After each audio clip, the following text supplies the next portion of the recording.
Hello everyone, welcome to HIM 216. This is a continuation of the lectures for Chapter 8 in your textbook, and this will be your 6th lecture for Chapter 8, and we'll have a total of 8, so we're almost done. On page 153, we're going to begin looking at the operations that involve cutting or separation only. Now, if you'll look on page 98 in your textbook, you'll see that these involve division and release. And then we're also going to look at root operations that put in, put back, or move some or all of a body part. And on the top of page 99, you'll see those 4 root operations listed. So pause the lecture and review the definitions of these 6 root operations that we're going to be reviewing in this lecture. Now, when we talk about division and release, these are note card items. You need to understand the difference in these. So division is when you cut into a body part. You're not taking out fluids, you're not taking out gases, but you are separating or transecting that body part. And some examples are things like an osteotomy or a neurotomy, a spinal cordotomy, and the one that you may use the most, an episiotomy. So you make an incision in the perineum to allow for the passage of the head of the baby without having the mother tear. So then release is actually when you free up a body part from an abnormal physical constraint by cutting or using the use of force. Examples of this are a carpal tunnel release, lysis of adhesions. With lysis of adhesions of the ilium, the body part is the ilium because that's the body part that's being freed. The ilium isn't manipulated. We didn't cut into it, but the adhesions around that ilium were cut to release the restriction or the constraint on the ilium. The guidelines tell us that the difference between explain the difference between division and release. And division is when the body part is actually separated or dividing. When we cut a nerve root to relieve pain, it is division. But if we free a nerve from surrounding scar tissue to release it, then that's called a release. So big difference in division and release. If they cut a body part, that is going to be a division, but if they just free up that body part, it's going to be a release. So let's look at these examples on page 153. The first one is episiotomy, and I've shown you this one before. When you put episiotomy in the index, it usually goes right through it. Why didn't it do that? And it pops the code right in for you. I guess I maybe didn't spell it right. Okay, episiotomy, and it has 0WN8, but when you click on that table, it fills in all the characters for you. So that's the code for an episiotomy. Now in the next example, open right carpal tunnel release, and this is a release. And what they're releasing here is not a carpal tunnel. It is the median nerve. Again, this is something you might want to put on a note card when they do surgery for carpal tunnel syndrome. It's because there is pain related to scar tissue around the median nerve, and they go in and they free up that median nerve. They don't cut it or anything like that. They just free it up. And actually they have found that steroid injections seem to work as well as the actual surgery. The approach here is open, and there's no device and no qualifier. So, and that's part of, you can see that the median nerve is part of the peripheral nervous system as opposed to part of the central nervous system. So if I click on peripheral nervous system here and then go to release, I'll find the median nerve, and I'm able to assign the code that way as well. Exercise 8.3 on page 153. I want you to answer number 1 for this lecture. And now we're going to talk about root operations that put in, back, or move some or all of a body part. And so these are things like reattachment, reposition, transfer, and transplant. And so this section is a little more extensive than the other 4 that we looked at. So reattachment is only used if we have a completely severed body part. If a partial amputation is being operated on, then that root operation is repair for the reconnection of the partial amputation. Reattachment is assigned as the root operation when a completely severed body part is attached. The restoration of the blood and the nerve supply is included in that procedure. They're very specialized and they're only performed at some procedures. Let's go look at reattachment. Now if we go to reattachment, we can see there are a lot of things listed here. Typically what I've seen reattached are like maybe ears or fingers or toes, sometimes arms or legs. So let's look at this particular example. This is reattachment of an amputated right thumb. So if there's the code, right thumb, and you can see the index actually sends us right to that table. So again, a very specialized root operation. Now, repositioning is moving to the normal location or other suitable location, all or a portion of a body part.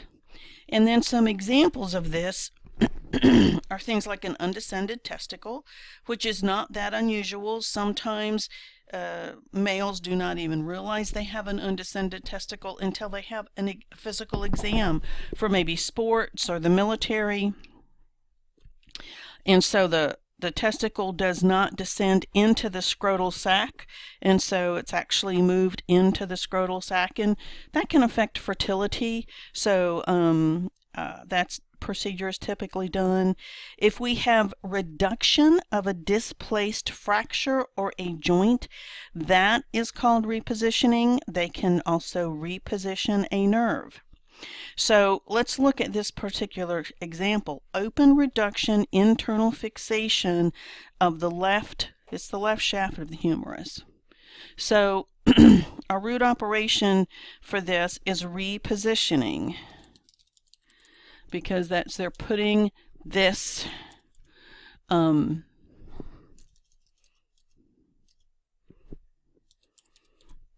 back where it's going to, where it needs to be. And this is the shaft, and it's the left.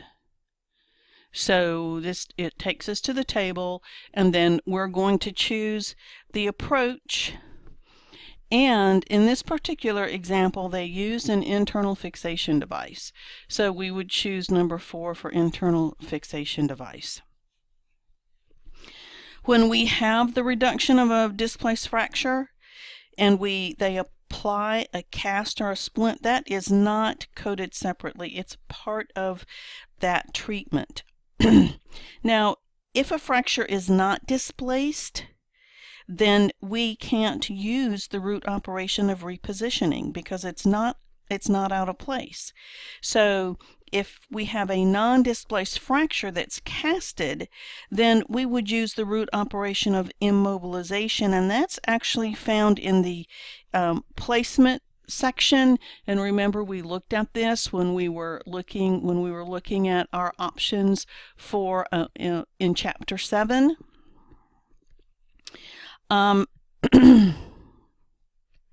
If a fixation device, such as a pin, is put in a non-displaced fracture, then the root operation actually becomes insertion. If we look at insertion, we'll see insertion of device in, and that's actually what we code for that. Now, the last example on page 154 is for a pedicle skin and subcutaneous tissue graft of the left buttocks. And when we're looking at this particular example, the root operation for this is transfer, because we are transferring skin from one part of the body to the other.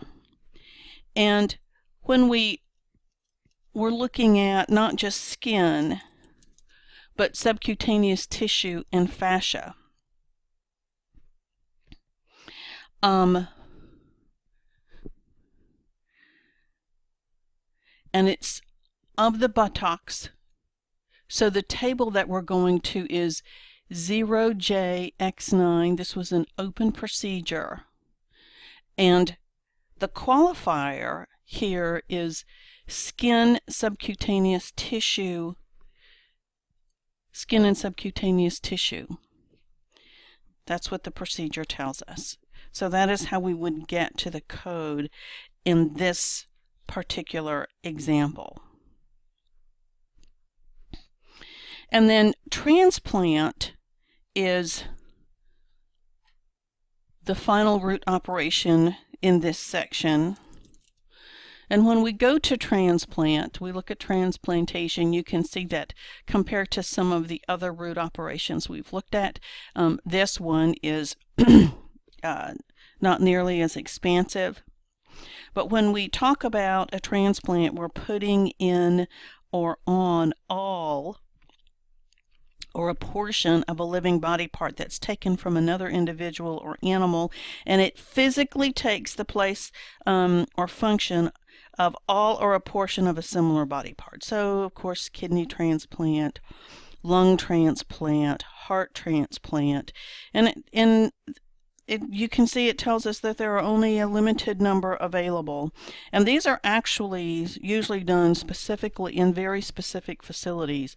And from a Medicare standpoint, facilities have to be approved by Medicare to perform these transplants, or Medicare will not pay for them. One of the ones that we see most often is kidney, and we'll just choose left kidney, and that's the one that's in your textbook. And you can see that the only thing that you have to choose is the qualifier. And in this example, the patient received a kidney from their spouse, so that's allogenic. And so that's how we come up with the code for that. If you'll look here on the bottom of page 155, it gives you the definition for the qualifiers for these. Allogenic, same species, so that's another human being. Syngenic, individuals that have identical genes, such as identical twins. And then zooplastic, that is from an animal. Your book also reminds you that bone marrow, stem cells, and pancreatic islet cells aren't coded to transplant, but they're coded in administration. And then the root operation would be transfusion, and this is covered in the coding guidelines. Now, the book tells us that when a kidney transplant is performed, they often leave the patient's own kidney in place. But when a heart transplant is performed, they remove the patient's heart and replace it with a donor heart, but we do not code the removal of the organ that's being transplanted. So there's no need to code removal of a kidney when they're putting in a new kidney or a heart or any other organ for that matter. I also, on the bottom of page 155, exercise 8.4, I want you to answer question number 1.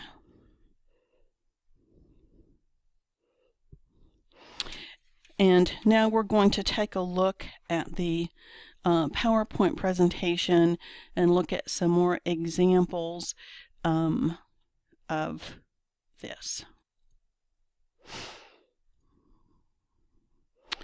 Okay.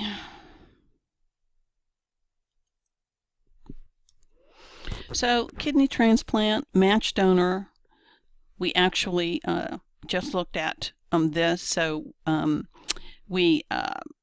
our root operation obviously is transplant. Our body part is kidney. Our body part is urinary. And the approach is open. There's no device. There's no qualifier. Let me see if I can easily make this pop back and forth. So when we go to transplant, we're doing transplantation, kidney,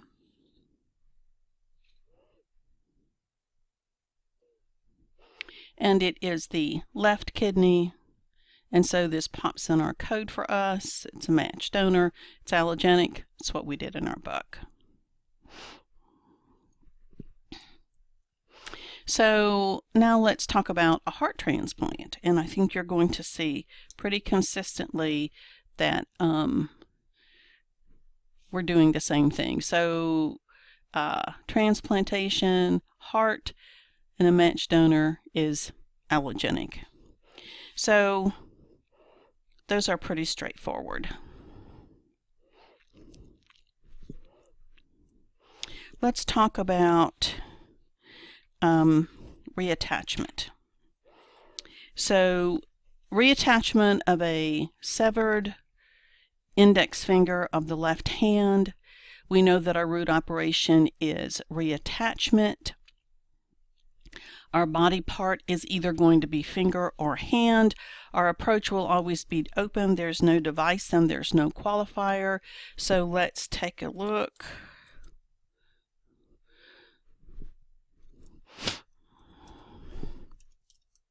Okay, so reattachment, oh my goodness.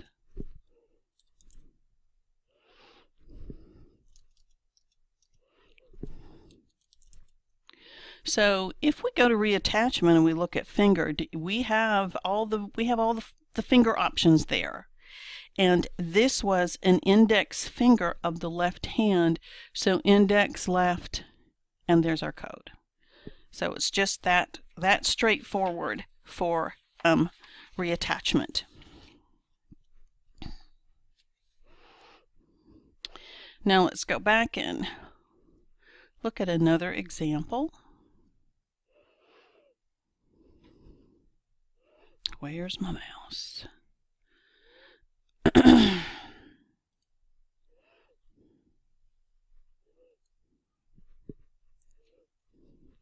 So we're looking at an endoscopic radial to median nerve transfer. And literally, the root operation for this is transfer. And it's the radial nerve to the median nerve. And so let's go over and take a look at this, and let's do transfer. And then nerve. And we're doing the radial nerve. So let's go look at this. And there's the median nerve. So pretty straightforward. We have to pick our root operation, and we know that it's percutaneous endoscopic because it told us it was endoscopic. So that's it. I think that's pretty straightforward.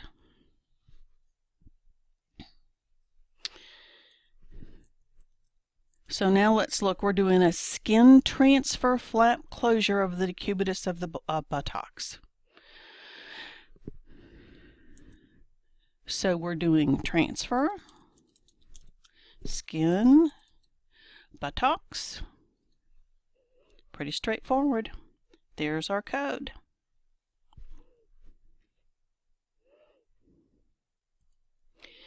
And now we want to code a left shoulder arthroscopy with repositioning of the coracoclavicular ligament. So our approach here is percutaneous endoscopic because we're using an arthroscopy. Actually, it's probably via natural or artificial opening endoscopic. It's not percutaneous, I apologize. They're putting in an arthroscope. And then our body part's going to be the coracoclavicular ligament, or as close as we can get to that. So let's go look at our root operation. So we're repositioning a ligament.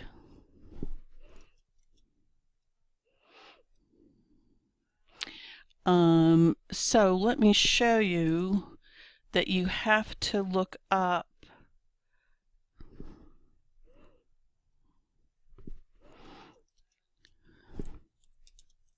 bursa and ligament. I want to show you this over here. When we go to medical surgical and we look at the body systems, ligament is not an option. We have tendons and we have bursa and ligaments. So to get to the ligaments in the index, you have to put in bursa and ligament.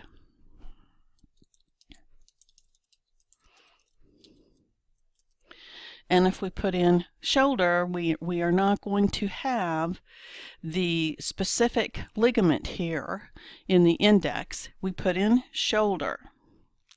And this was the left shoulder. And we are coding it to percutaneous endoscopic.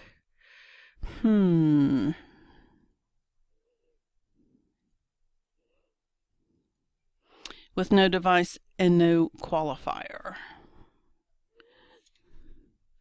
0MS24ZZ. Okay, so it is percutaneous endoscopic.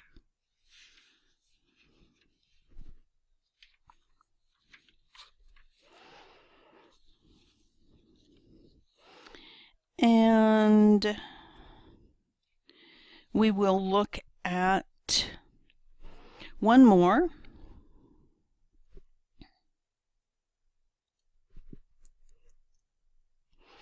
An open reduction with internal fixation of a fracture of the shaft of the left humerus. And our root operation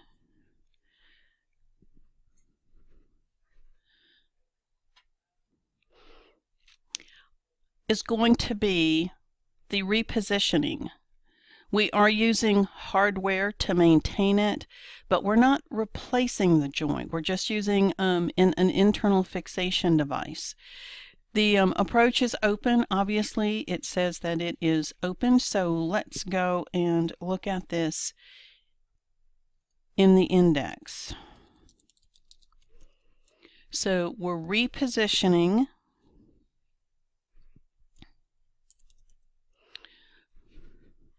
a fracture of the shaft of the humerus. And this was actually the left.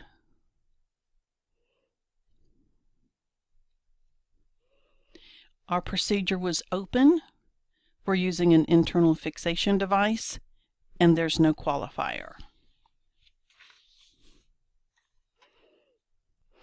So that will conclude this 6th lecture for Chapter 8. Please let me know if you have any questions.